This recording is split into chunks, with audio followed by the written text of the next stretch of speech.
ultimately, as a player, you can only make a decision based on the opportunities in front of you. That's absolutely right. And if I'm Ben White, I'm going to Arsenal because they're the ones after me. And it's a step up. It's a huge club. Yes, it's a risk in terms of will they progress from last season? Can Arteta improve that squad and create a better environment where they're more competitive and get back in those Champions Leagues? He's obviously sold him that. He's obviously met him. He feels wanted by the sounds of it. It's a huge club where he's going to have an opportunity. He's going to play every week. You know, it's a massive stadium, massive. You know, it's a great environment to play your football. And it's a better environment than Brighton.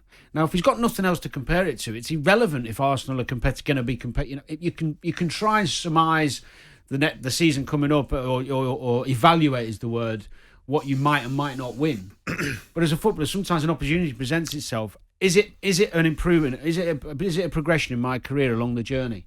And you would say yes. Yes, and the other thing I would suggest as well is that it's easy to look at last season and think Arsenal aren't going to be competitive. They're not in Europe this season. They are. Looks like they're having a go. They could become competitive and get in the top four. Not going to win the league, but they could get in one of those top four spaces if they have a good season with no distraction. But it's fair to say, Danny, the jury's out as to what they may or may not achieve. Yeah, Arsenal of course next it season. is. But my point is simple: that if you're Ben White, you can only move to a club that wants you. Right. I do agree with Danny. I'm in that for me, his quality and his potential is really good, and I'm surprised that Emmanuel or a Chelsea, whoever it may be, hasn't come in. Well, I am surprised. I was going to say that, you know, is that the question? Why have others not come in for him? You know, why is it Arsenal that seem to have led the way? I mean, Simon, I think it was last week or week before, you said, well, Arsenal, why is he going there? Yeah, I mean, the obvious answer to the question is because they're the clubs that wants to buy him, and Danny's made that point. If there's not a queue of clubs that want to buy him, then he has one opportunity in front of him. He stays at Brighton, or he goes to Arsenal, and going to Arsenal is a step up from Brighton, with no disrespect to Brighton intended. There's going to have to be a significant sea change. Danny Mills is also right, because there's going to have to be a significant sea change in the entire outlook of Arsenal Football Club for them to become a challenging football club again. You have a billionaire that's happy with mediocrity, that doesn't really want to pay what it costs to get back into the top four, and doesn't really want to be much below eighth. So I suspect that's where Arsenal will constantly fall in the ensuing weeks and months and years. We look at Mikel Arteta, and I've moved from somebody that was very much in his camp to suggesting that he's all theory and very little practice. So he's got a great background, a great resume, a great CV of experiences that you think will bring to the fore. But he doesn't deliver the outcomes that the team needs to have on the pitch last year. I think when the Arsenal fans get back in next season, if the same things happen this season that happened last season, there'll be far more intolerance of it, and he'll be under pressure very quickly, because a few of these managers haven't had the pressure brought to bear on them yet, because they've been out of the focus or the ira of the fans.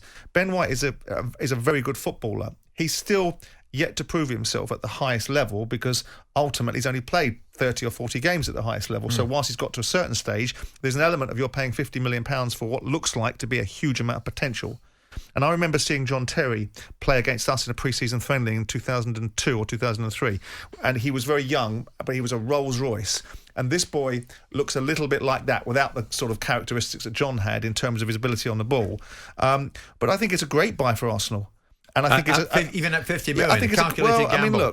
No European football. This is what centre halves go for. This time last year, Burnley were trying to flog West Ham, James Tarkowski, for 40 million quid, and David Sullivan was getting incredibly irritated with it and prepared to pay 30 million, but not necessarily get anywhere near 50. And I think this boy is a far better player than Tarkowski. So you look at it and say, it's decent business. It probably, and Arsenal fans are going to become enraged by this, it probably is a decent stepping stone move for the boy himself. Because if he goes to Arsenal and does very well, and it's not a given he's going to do very well, because the whole framework of Arsenal isn't necessarily right. So he's going to go into a framework that he's in part going to have to be a leader of, because there aren't enough leaders in that dressing room as a matter of course at Arsenal. So it's an interesting one, because if we say it's a stepping stone, who's going to lure this boy out of Arsenal, and who are Arsenal going to be prepared to sell him to if in 2 years' time he trips a light fantastic and someone else wants to buy him? A good agent will put a clause in anyway regarding his next move, if something in there to as a get out. But if you're Arsenal, I mean, with the greatest respect in the world to that observation, if you're Arsenal, you're not going to sit there and go, I'm going to let you do that. I'll let you put a clause in if it's 100 million quid. And then it becomes a trigger that never gets triggered. No one's going to pay 100 million quid. But actually, if you just look at it really simply, he's a young player trying to make his way in the game. He's going to Arsenal, which is a huge step up and a massive club. And actually, when you look around the Arsenal squad and you're looking at it from a playing perspective, so much young talent around him. Yeah. When you think of Emile Smith-Rowe, Martinelli, you've got Tierney there, who's one of the best left backs in the Premier League. You have got, Partey's come in now, should be ready for this season. So it's a positive move for him. Well, I heard yesterday, it's still a bit of work to do in it. That's what I heard regards that. But 50 million for Ben White, no European football for Arsenal. Is this large outlay a calculated gamble? And can they afford for it not to work? Maybe give us a call on that. 08717 223344 81089. Jim White and Simon Jordan. Monday to Thursday morning, 10 till 1. On AM, on DAB, via the talkSPORT app and on your smart speaker. talkSPORT.